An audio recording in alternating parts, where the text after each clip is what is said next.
परभणीमध्ये सलग चौथ्या दिवशी गोदावरी नदीला पूर आलाय। गोदावरी नदीपात्रातून 4 लाख क्युसेकनं विसर्ग सुरू आहे, तर गोदावरी नदीकाठच्या 12 गावांमधून जवळपास 1200 लोकांचं स्थलांतरण करण्यात आलंय।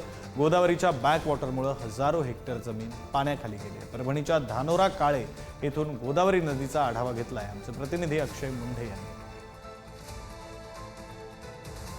जिल्ह्यातून वाहणाऱ्या गोदावरी नदीला मागील 4 दिवसापासून पूर आलेला आहे। गोदावरी नदीपात्रामध्ये जवळपास 4 लाख क्युसेस पाण्याचा विसर्ग सुरू असल्यामुळे मोठ्या प्रमाणात पूर आलेला आहे। यामुळे जनजीवन विस्कळीत झालेले आहे। परभणी जिल्ह्यातील जवळपास 1238 नागरिकांचे स्थलांतर देखील करण्यात आलेले आहे।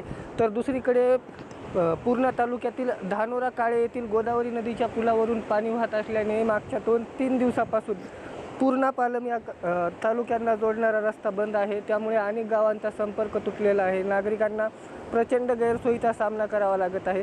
या पुलाच्याच बाजूला असलेल्या दुसऱ्या पुलाचे बांधकाम देखील 3 वर्षाखाली झालेले आहे। मात्र भूसंपादनाच्या कारणावरून सदरील पूल अद्यापपर्यंत सुरू करण्यात आलेला नाही। त्यामुळे नागरिकांमधून संताप व्यक्त केला जात आहे। तर दुसरीकडे आमदार असो पालकमंत्री असो हे शेतकऱ्यांच्या बांधावर जाऊन पिकांच्या नुकसानीची पाहणी करत आहेत। आज मदत व पुनर्वसन मंत्री देखील परभणी जिल्ह्याच्या दौऱ्यावर आहेत। ते पिकांच्या नुकसानीची पाहणी करणार आहेत आणि त्यानंतरच आता हे गोदावरीचं पाणी उतरल्यानंतर नेमकं किती नुकसान झालेलं आहे याची माहिती समोर येणार आहे। कारण गोदावरीचं बॅकवॉटर इतक्या मोठ्या प्रमाणात शेतांमध्ये साचलेलं आहे की त्यामुळे शेतात जाणेसुद्धा अधिकाऱ्यांना शक्य नाही।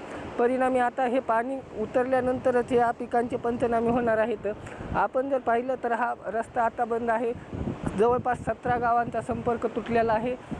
अनेक नागरिकांना स्थलांतरित करण्यात आलेले आहे। अक्षय मुंढे, पुढारी न्यूज, परभणी।